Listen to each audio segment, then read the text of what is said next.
नमस्कार, आप देख रहे हैं भारत 24 न्यूज़ चैनल। मैं हूं आपके साथ सोनम और आगे की खास खबरें जानने के लिए बने रहे हमारे संवाददाता के साथ।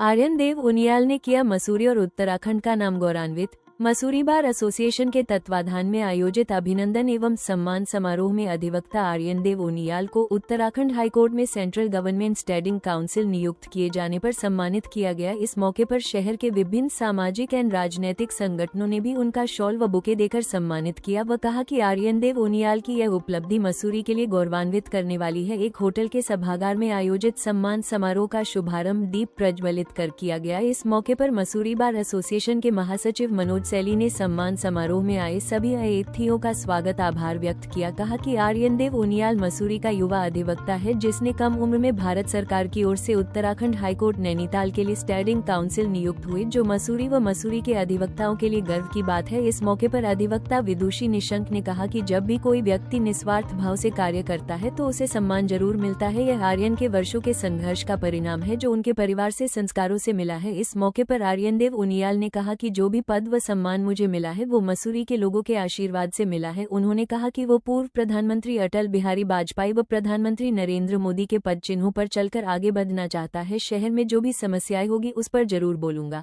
ताकि उसका समाधान हो सके। उन्होंने कहा कि गरीब और असहाय लोगों के लिए वो निःशुल्क फिर भी करेंगे और यदि भविष्य में उन्हें पार्टी द्वारा दायित्व दिया जाएगा तो वो उसका निर्वहन करेंगे। है तो उस समय बनी थी, वो भी उनियाल जी के टाइम पे बनी थी। आज भी जिक्र करते हैं लोग कि तब बनी थी और तब से अब तक नहीं बनी। ऐसी कई रोड़े हैं और ऐसे कई काम हैं जो आपके कार्यकाल के हैं। मैंने चुनाव के दौरान देखा है, क्योंकि मैं तो घर घर गई हूँ, गली गली गई हूँ, मोहल्ला मोहल्ला गई हूँ। मैंने तब भी सुना लोगों से कि ये काम उस टाइम पे हुआ था जब आदरणीय ओपी उनियाल जी इस शहर के अध्यक्ष थे। लेकिन दुर्भाग्य की बात कि वो जो प्रचार प्रसार उन कामों का होना चाहिए था, वो जो श्रेय जाना चाहिए था, वो नहीं जाता है। वजह यहाँ पे बैठा हर व्यक्ति जानता है, क्योंकि कोई ना कोई किसी न किसी, चाहे व्यक्तिगत रूप से किसी न किसी की विचारधारा से जुड़ा हुआ है। और जब तक हम शहर के लिए एक सकारात्मक सोच नहीं बन पाएंगे, चाहे वो कांग्रेस का व्यक्ति हो, चाहे वो भाजपा का व्यक्ति हो, अगर कोई सही काम कर रहा है तो भाजपा के व्यक्ति को कांग्रेस के व्यक्ति की तारीफ करने में कोई हर्ज नहीं होना चाहिए, कांग्रेस के व्यक्ति को भाजपा के व्यक्ति की तारीफ करने में कोई हर्ज नहीं होना चाहिए। होता क्या है कि अगर मान रहे हैं, मेरे को किसी ने कल एक मैसेज करा है कि मीरा जी आपने जो ये पटरी को हटाने का जो काम करा, बहुत अच्छा काम करा है। आपके जो, चाहे आपके विरोधी हैं, चाहे आपके विपक्ष वाले हैं, वो भी आपके साथ है, लेकिन मजबूरी है कि खुल के सामने नहीं आ सकते। मेरा मानना है कि शहर हित में जो भी काम होते हैं, कोई भी करे, XYZ, कोई, चाहे कोई पॉलिटिकल पार्टी का लीडर करे या कोई सामाजिक संगठन का व्यक्ति करे, मुझे लगता है वहां पे हम लोगों को खुल के बाहर आना चाहिए। हमको वहां पे ये नहीं सोचना चाहिए कि नहीं ये श्रेय भाजपा को जाएगा या ये श्रेय कांग्रेस को जाएगा। वो श्रेय के चक्कर में जो हम टांग खींचने का काम करते हैं, अगर उस श्रेय के चक्कर में हम टांग खींचने का काम नहीं करते तो आज पटरी का जो ये हसर हो रहा है, जो आज भी लोग वहां पे बैठे हुए हैं, ये नहीं बैठे होते। ये जो पटरी पे धरने पे बिठाने का जो काम है, ये हम ही लोगों का काम है। हम ही लोगों ने कहा कि आप बैठिए, आपको कैसे हटा सकते हैं, आप बैठिए, आप बैठे रहिए वहां पे, ये जानते हुए भी कि ये गलत है, हम गलत का साथ दे करके हम आगे बढ़ेंगे।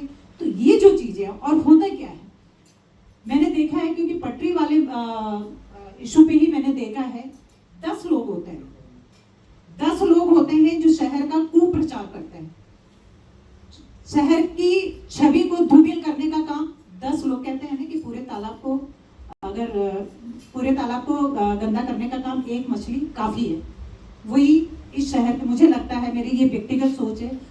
आज बहुत हर्ष का दिन है और मेरे लिए व्यक्तिगत रूप में बहुत गौरव के क्षण है। सिर्फ इसलिए नहीं क्योंकि मैं भारत सरकार का स्टैंडिंग काउंसिल बना हूँ हाईकोर्ट ऑफ उत्तराखंड में, बट क्योंकि आज यहाँ सभी सामाजिक लोग, अलग अलग मसूरी के भिन्न भिन्न जाति के लोग, भिन्न भिन्न एसोसिएशन के लोग, भिन्न भिन्न राजनीतिक पार्टी के लोग, सब एक मंच पे आके मेरे को आशीर्वाद दिया, तो मैं बहुत खुश हूँ। और ये सिर्फ मेरी व्यक्तिगत कोई जीत नहीं है, ये पूरे सामूहिक मसूरी क्षेत्र की ही एक तरीके से उपलब्धि है। और ऐसे ही मैं चाहूँगा अपने आप से भी और युवाओं से भी कि हम अपने परिवार को, संस्कार को आगे बढ़ाते हुए प्रोफेशनली आगे बढ़ते रहे और भगवान के आशीर्वाद से कहीं ना कहीं कंट्रीब्यूट सोसाइटी को ही करें। देखिए हमारी एक फाउंडेशन भी है, शुरू से मैं इस पे काम करते हुए आया हूँ, लेकिन अब जब जिम्मेदारी मिली है तो अब ड्यूटी भी ज़्यादा बढ़ती है मुझे लगता है। तो ये रिस्पॉन्सिबिलिटी के साथ साथ मेरी एक ड्यूटी है कि जितने भी आर्थिक सहायता के लोग हैं जो कोई वकील नहीं कर पाते या उनको लीगल एडवाइस नहीं मिलती थी, हम कैंप्स भी लगाएंगे मसूरी में, जो मैं व्यक्तिगत रूप में करते हुए आऊँगा और कहीं ना कहीं एक सेतु बनने का काम करूँगा कि because law is not only for the people who are rich, they are equally for the people who are poor. तो मैं कोशिश करूँगा कि इस गैप को मैं फिल कर सकूँ। ये संदेश यही दूंगा जो अटल जी ने बोला था, क्या हार में क्या जीत में किंचित नहीं भयभीत में, कर्तव्य पथ पर जो मिला ये भी सही वो भी सही। अपने कर्तव्यों का निर्वहन करूंगा और कोशिश करूंगा मसूरी की आन बान शान है उसको मेंटेन करूं, अपने परिवार का नाम रोशन करूं और अपने समाज का नाम रोशन करूं। हाँ, मैं राजनीति में तो ऑलरेडी हूँ, मैं प्रदेश मंत्री हूँ युवा मोर्चा के समय और पौड़ी का जनपद का प्रभारी हूँ। और कहीं ना कहीं राजनीति और वकालत एक ऐसी चीज़ है जो एक दूसरे से कॉम्प्लीमेंट करती है। तो राजनीति में मैं कदम लेते जा रहा हूँ आगे और बहुत युवा साथी, बहुत बड़े लोग समर्थन भी दे रहे हैं और अभी तो बहुत आगे अच्छी छलांगे लगानी है। देखिए मुझे लगता है भारतीय जनता पार्टी एक बहुत डिसिप्लिन पार्टी है। जिस मंच पे मुझे दावेदारी करनी हो मैं ज़रूर करूँगा, लेकिन मैं ये ज़रूर बोलूँगा कि जनता जब मुझे अपना देगी चुनाव लड़ाने के लिए तो वो खुद ही एक दावेदार बन जाऊँगा।